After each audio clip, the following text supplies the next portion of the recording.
الحمد لله وكفى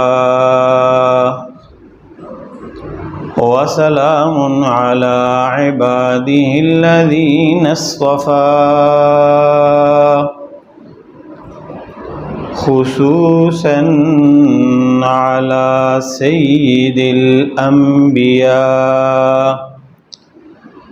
وعلى آله وأصحابه الأتقياء أما بعد فأعوذ بالله من الشيطان الرجيم بسم الله الرحمن الرحيم إن كنتم تحبون الله فاتبعوني يحببكم الله ويغفر لكم ذنوبكم صدق الله مولانا العظيم وصدقه رسوله النبي الكريم ونحن على ذلك لمن الشاهدين والشاكرين والحمد لله رب العالمين اللهم صل على محمد وعلى آل محمد كما صليت على إبراهيم وعلى آل إبراهيم إنك حميد مجيد اللهم بارك على محمد وعلى آل محمد كما باركت على إبراهيم وعلى آل إبراهيم إنك حميد مجيد۔ انتہائی قابل احترام عزیزوں، بھائیوں اور دوستوں، اللہ کریم اس ماہ محرم اور تمام مہینوں کی ساری خیریں، برکتیں، رحمتیں، راحتیں ہم سب کو، پوری امت مسلمہ کو نصیب فرمائے۔ جمعۃ المبارک کا یہ بابرکت دن اور یہ بابرکت گھڑیاں اللہ کریم کے حضور یہ التجا ہے، اللہ کریم یہ ساری برکتیں، رحمتیں ہم سب کو، پوری امت کو حاصل کرنے کی توفیق نصیب فرمائے۔ گزشتہ جمعے اور اس سے پیوستہ جمعے دو عظیم مبارک ہستیوں کا تذکرہ ہوا۔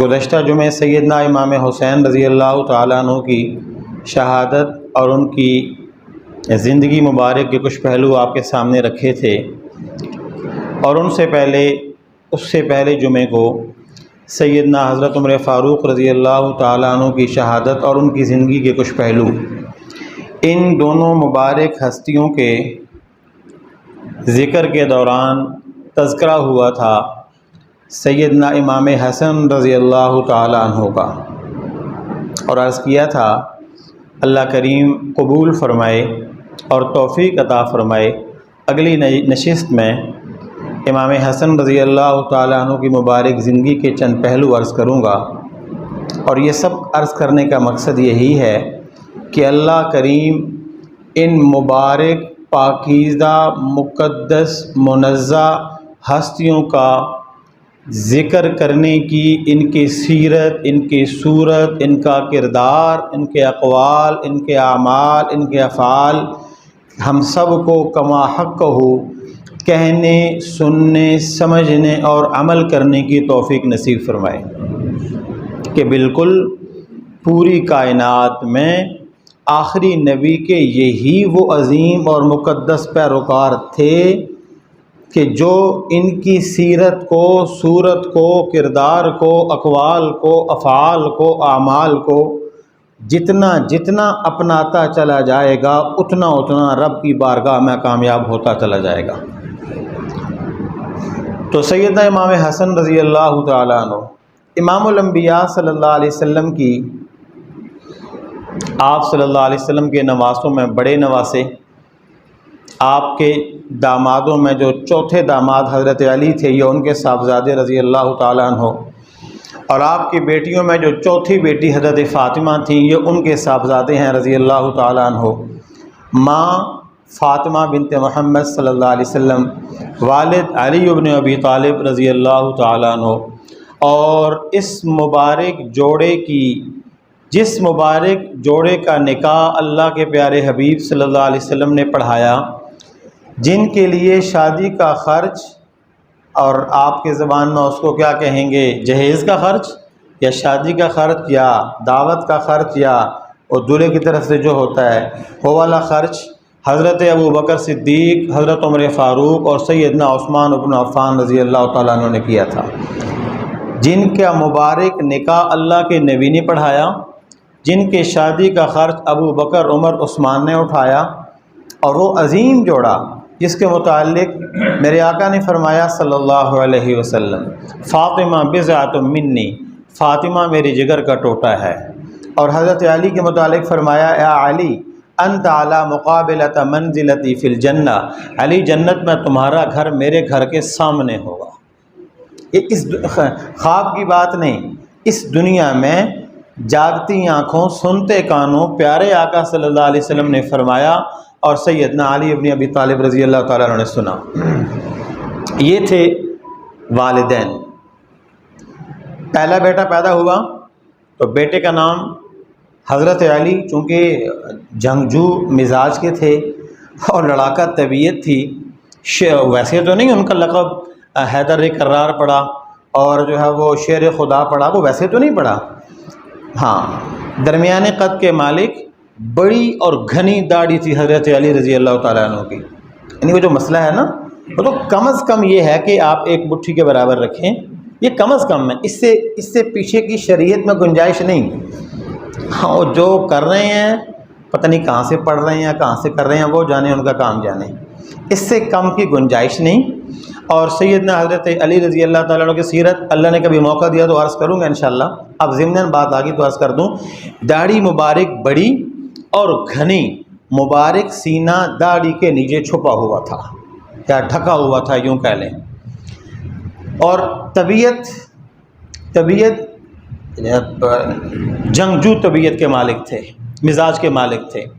علم اللہ نے بڑا، انا مدینہ العلم وعلی بابها، میں علم کا شہر ہوں اور علی اس کا دروازہ ہے، میرے آقا کا فرمان صلی اللہ علیہ وسلم۔ پہلا بیٹا پیدا ہوا، چلیں اس سے میں نے ایک اور حدیث یاد آ گئی، ام فضل اگر یاد رہے تو، حضرت عباس کی بیوی۔ حضرت عباس کون؟ حضور صلی اللہ علیہ وسلم کے چچا، یاد ہیں، عباس بن عبد المطلب۔ ان کے فضل ان کے بیٹے کا نام تھا، تو ان کی جو اہلیہ تھیں لبابہ بنت حارث ان کا نام تھا۔ لبابہ بنت حارث کو ام فضل کے نام سے لوگ پکارتے تھے، یا لبابہ کبریٰ بھی کہتے تھے، ام فضل کے نام سے زیادہ مشہور ہیں یہ۔ ام فضل آئیں پیارے آقا صلی اللہ علیہ وسلم کے پاس، یا رسول اللہ صلی اللہ علیہ وسلم، میں نے خواب دیکھا ہے۔ آپ نے کیا خواب دیکھا؟ میں نے یہ دیکھا ہے آپ کے بدن کا ایک ٹکڑا میری گود میں آ کے گرا ہے۔ خواب دیکھنے والی کون ہے؟ ام فضل، یاد رہے گا۔ اور ہاں، اس سے کیا پتہ چلا کہ جب آپ خواب دیکھیں تو صاحب علم کے پاس جائیں اور جا کے خواب کی تعبیر معلوم کریں، اور سب سے بڑے صاحب علم تو خود اللہ کے نبی صلی اللہ علیہ وسلم تھے۔ ام فضل پہنچ گئیں، یا رسول اللہ میں نے خواب دیکھا ہے کہ آپ کے مبارک جسم کا ایک ٹکڑا میری گود میں آ کے گرا ہے۔ آپ مسکرائے، آپ نے فرمایا اللہ نے اگر فاطمہ کو خوشخبری دی تو اس کی کفالت تمہارے ذمہ ہوگی۔ سمجھ آ گیا؟ یہی ہوا، امام حسن پیدا ہوئے، آپ صلی اللہ علیہ وسلم گئے، علی کیا ہوا؟ اللہ نے بیٹا دیا، کیا نام رکھا؟ حرب۔ حرب کا معنی جنگجو، لڑائی کرنے والا۔ تو آپ نے فرمایا نہیں، حرب نہیں، حسن، حرب سے حسن، حرب کا معنی جنگجو۔ آپ نے فرمایا ٹھیک ہے، جنگ تو عربوں کی گھٹی میں تھی، لیکن آپ نے فرمایا نہیں، میرا بیٹا ہوگا حسن۔ حسن کا معنی خوبصورتی، حسن کا معنی نیکی، حسن کا معنی پاکیزگی، حسن کا معنی طہارت، حسن کا معنی صفائی ستھرائی۔ میں تو پاکیاں لے کر آیا ہوں، خوبیاں لے کر آیا ہوں، اچھائیاں لے کر آیا ہوں۔ اسے حسن سے پھر حسن اخلاق ہے، اسے حسن سے پھر اخلاق حسینہ ہے، جمیلہ ہے، وہ سارے پھر چیزیں اسی سے نکلتی ہیں۔ حضرت علی چپ ہو گئے تو نام رکھا گیا حسن۔ ہجرت کے تیسرے سال، ہجرت ہو چکی تھی، تیسرے سال آپ دنیا میں تشریف لائے، اور ناف سے لے کے اوپر تک کا جو حصہ تھا، سر مبارک سے لے کے ناف تک، یعنی اوپر والا دھڑ جتنا تھا وہ آپ صلی اللہ علیہ وسلم کے بہت زیادہ مشابہ تھا۔ اسی لیے صحابہ اکثر کہتے تھے، اور حضرت ابوبکر اس وقت کہتے تھے جب حضرت علی پاس کھڑے ہوتے تھے، کہ جب جا رہے ہیں تو سامنے بچے کھیل رہے ہوتے تھے، تو جیسے ہی نظر پڑی حسن پہ دوڑ کے گئے اور اٹھایا اور سینے سے لگایا، اور حضرت علی کی طرف دیکھ کر کہا شبیہ بن نبی لا بالعلی، یہ نبی کے مشابہ ہے، علی کی تو ہے کوئی نہیں۔ تو حضرت علی اس پہ بڑے زور سے ہنستے تھے، کیونکہ وہ ایک صرافت بھی ہے نا اس میں کہ دیکھو نانے پہ گیا ہے، ہاں نانے پہ گیا ہے۔ بخاری شریف کی روایت، یہ وہ بیٹا ہے جس کی میں نے گزشتہ جو میں حدیث عرض کی تھی، آج قدر وضاحت سے عرض کر دیتا ہوں۔ آپ صلی اللہ علیہ وسلم ممبر کے اوپر تشریف لائے، بخاری میں دو روایتیں الگ ہے، ایک الگ ہے، میں دونوں کو جوڑ رہا ہوں۔ آپ ممبر کے اوپر تشریف لائے، بیٹھے، سامنے جیسے بچے بیٹھے ہیں تو حضرت امام حسن اندر تشریف لے آئے، تو آپ نے دیکھتے ہی فرمایا کہ یہ میرا بیٹا، یہ میرا ابنی سید، یہ میرا بیٹا سردار ہوگا۔ ابھی وہ چھوٹا بچہ ہے اور آپ خوشخبریاں دے رہے ہیں، یہ میرا بیٹا سردار ہوگا، لعل اللہ یصلح بہ، مجھے امید ہے یا گمان ہے یا میرا اندازہ ہے یا میرا خیال ہے کہ میرا اللہ اس میرے بچے کی وجہ سے فئتین مسلمین، مسلمانوں کی دو بڑی جماعتوں کے درمیان صلح کروائے گا۔ امام بخاری کی روایت، اور بخاری کی حدیث ویسے تو اللہ کے نبی کی ہر حدیث سر آنکھوں پر، لیکن بخاری کا درجہ اصح الکتب بعد کتاب اللہ البخاری، قرآن پاک کے بعد۔ اب یہ ایک اور علم ہے، علم حدیث کا، کبھی پھر موقع ملے تو عرض کروں گا۔ تو صحاح ستہ میں سب سے بڑا درجہ بخاری شریف کا، یہ میرا بیٹا سردار ہے، لعل اللہ یصلح بہ، اللہ اس کے ذریعے سے صلح کرے گا۔ کہاں پہ؟ کن لوگوں میں؟ فئتین، دو جماعتیں۔ کون سی جماعتیں کن کی ہوں گی؟ مسلمین، دونوں طرف کون ہوں گے؟ اب نہیں بول رہے، مسلمین، حدیث کے الفاظ کیا ہیں؟ دونوں طرف مسلمان ہوں گے، ایک بات پہ اختلاف ہو جائے گا، اور اس اختلاف کو ختم کرنے میں اور صلح کروانے میں میرے اس صاحبزادے کا کردار ہوگا، اور اس وقت یہ صاحبزادہ سردار ہوگا، یہ بھی ساتھ میں فرمایا۔ کتنی محبت دی حسن سے اللہ کے نبی کو، میں نے ایک بتا دیا کہ اللہ کے نبی صلی اللہ علیہ وسلم کی شباہت، آپ لوگ کیا کہتے ہیں؟ کاپی، ہاں جی، یہ اس کی کاپی ہے۔ دوسری سنیں، ریحانۃ النبی، ایک حدیث، ریحانتیہ دوسری حدیث، فرمایا میری آنکھوں کی ٹھنڈک ہیں، ریحانۃ النبی میرا پھول ہے، جنت کے جوانوں کا سردار ہے۔ یہ اللہ کے پیارے نبی صلی اللہ علیہ وسلم نے ان مبارک لوگوں کا متعلق ارشاد فرمایا۔ چونکہ اللہ کے نبی سے یہ سبق پڑھا تھا ابو بکر نے، عمر نے، عثمان نے، علی نے، وقت کم ہے، میں مختصر عرض کروں گا، اگر توجہ ہوگی تو بات جلدی سمجھ میں انشاءاللہ آ جائے گی۔ حضرت عمر رضی اللہ تعالیٰ عنہ باہر نکلے تو حضرت امام حسین جا رہے تھے۔ اب سمجھیے، حضرت عمر جب خلیفہ بنے اور امام حسین ہجرت کے 4تھے سال پیدا ہوئے، امام حسن ہجرت کے 30 سال پیدا ہوئے، اور حضرت عمر ہجرت کے 24ویں سال شہید ہو چکے تھے، اس سارا عرصہ 19-20 سال کا بنتا ہے، ٹھیک ہے؟ یعنی حضرت عمر کی ساری مدت خلافت کے بعد بھی ان کی عمر 19 سال یا 20 سال یا 18 سال، 18 سے 20 آپ کر لیں، یعنی بچپنا نہیں تو لڑکپنا آ گیا، یہی تھی۔ تو حضرت عمر تو حضور صلی اللہ علیہ وسلم کے ساتھیوں میں سے تھے، ٹھیک ہے؟ تو وہ نہ صرف امیر المومنین بلکہ سفید ریش، بلکہ بوڑھے جیسے بڑے بزرگ ہوتے ہیں، بزرگوں میں سے اس طرح، تو باہر نکلے تو آپ نے کہا حسین کیا ہو گیا، بڑے دن ہو گئے چکر نہیں لگایا۔ چونکہ ایک تو یہ نسبت تھی، کیا نسبت تھی؟ پہلے اس نسبت کو عرض کروں۔ وہ مال غنیمت آیا تو مال غنیمت تقسیم کرنے لگے تو حضرت عمر نے فرمایا سب سے پہلے حسن حسین کو بلاؤ، وہاں سے بسم اللہ کریں گے۔ سب سے زیادہ ان دونوں صاحبزادوں کو دیا، اس کے بعد باقی صحابہ میں بانٹا۔ کپڑے آئے وہ حبشہ سے، کہیں سے بہت سارا لباس آئے، حضرت عمر نے سارے صحابہ میں تقسیم کیا، لیکن جب تقسیم کرنے لگے تو کہا حسن حسین کو بلاؤ، اور کہا کپڑے کدھر ہیں؟ یہ ہیں۔ کہا اور کدھر ہیں؟ وہ ہیں۔ کہا نہیں چھوڑ دو۔ تو پھر خود خط لکھا کہ بھئی اور کپڑے بھیجو اور شاندار کپڑے بھیجو، تم نہیں بھیج سکتے تو ہم پیسے بھیجتے ہیں، ہمارے ان پیسوں کے بدلے میں بھیجو۔ تو صحابہ نے کہا امیر المومنین کس لیے؟ کہا جو کپڑے آئے ہیں وہ زیادہ اچھے نہیں ہیں، نارمل ہیں، اور یہ دونوں صاحبزادے نہیں شہزادے ہیں جنت کے، تو میں ان کے لیے مہنگے اور قیمتی سوٹ لوں گا۔ خود منگوائے اور دونوں شہزادوں کو پہنائے، ان کو بھیجا۔ فرمایا اب میرا دل خوش ہے۔ عمر کا حسن سے پیار، عمر کا حسین سے پیار، عمر کا اہل بیت سے پیار۔ حضرت عمر جب دعا منگواتے رضی اللہ تعالیٰ عنہ، جب دعا مانگتے تھے یا منگواتے تھے تو واسطہ دیا کرتے تھے، یا اللہ تجھے تیرے پیارے نبی کا واسطہ صلی اللہ علیہ وسلم۔ مسئلہ سمجھ لیجئے، واسطہ دینا گناہ نہیں ہے، لیکن واسطے کو ہی سمجھ لینا یہ بات غلط ہے۔ میں سفر کر رہا تھا، یہیں قریب سے بتاتا نہیں ہوں، بہت سارے دوست جانتے ہوں گے، تو وہ دو لوگ آگے سے بیٹھے ہوئے تھے گاڑی میں، پرانی بات ہے، پبلک ٹرانسپورٹ میں بیٹھا ہوا تھا۔ ایک دوسرے کو کہتا ہے آج دعا کیتی ہے تے فلانے دا واسطہ پایا، اور تک نے کس طرح قبول نہیں ہوندی۔ یہ بات غلط ہے، سمجھ آیا جملہ آپ کو؟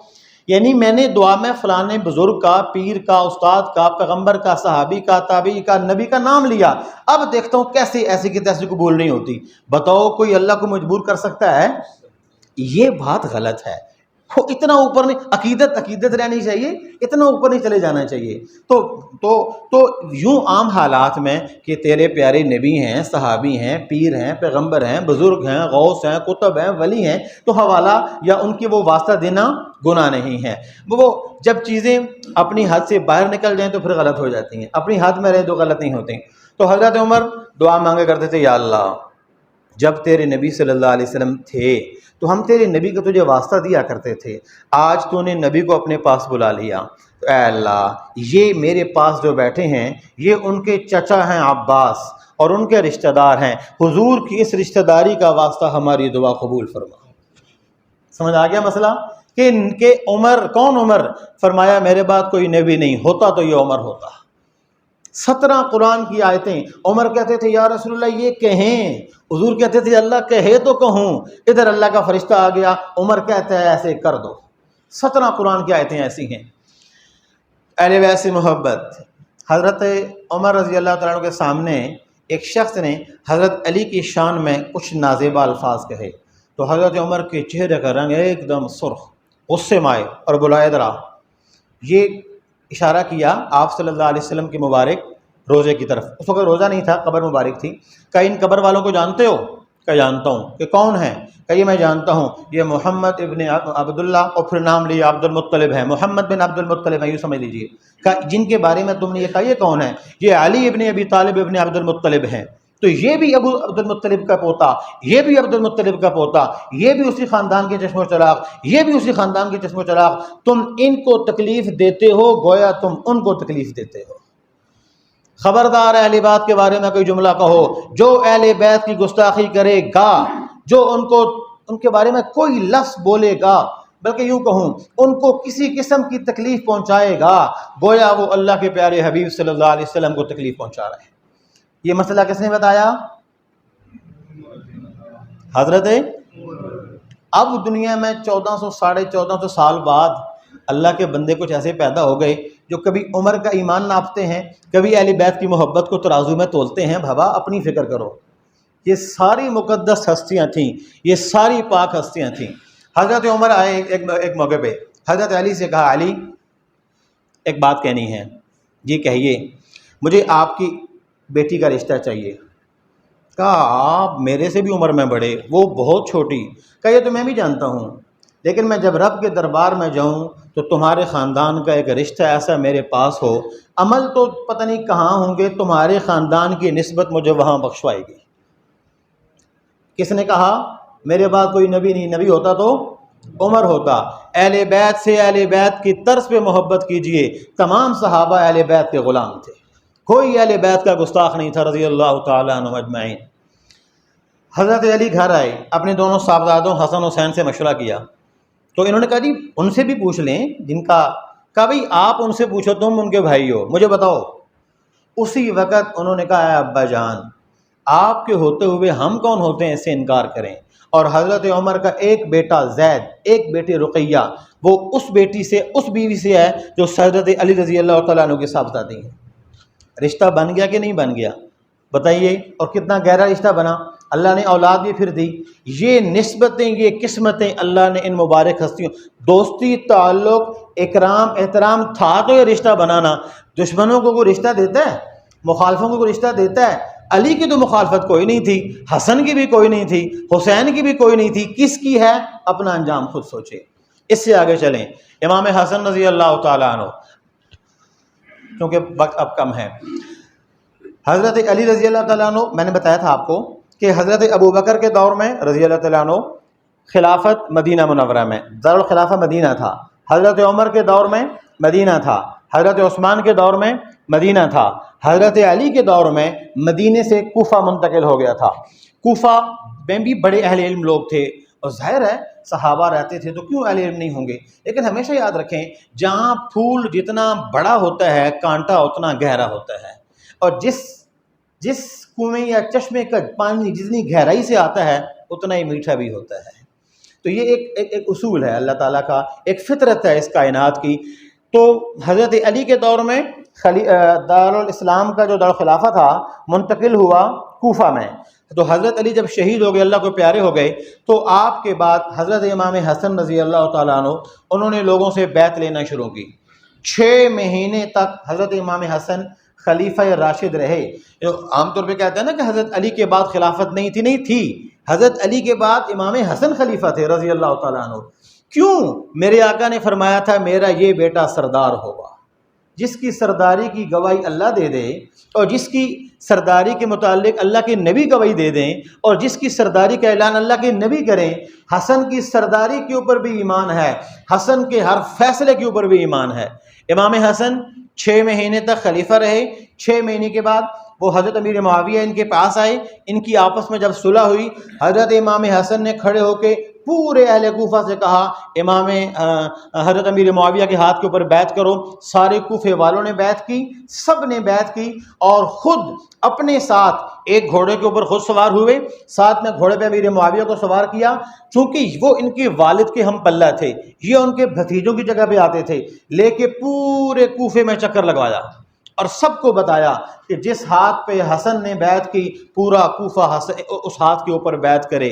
حسن کا فیصلہ زیادہ صحیح ہے یا پھر اس لیے یہ سمجھنا چاہیے کسی صحابی کے بارے میں کوئی جملہ اہل بیت تو اہل بیت ٹھہرے، کوئی ایک صحابی جس صحابی نے کلمہ پڑھنے کے بعد ایک نماز پڑھی ہے یا نماز بھی نہیں پڑھی، ایمان کی حالت میں اللہ کے نبی کے چہرے کا دیدار کر لیا، اس کی جوتی ہمارے سر کا، اس کی پاؤں کی خاک ہماری آنکھ کا۔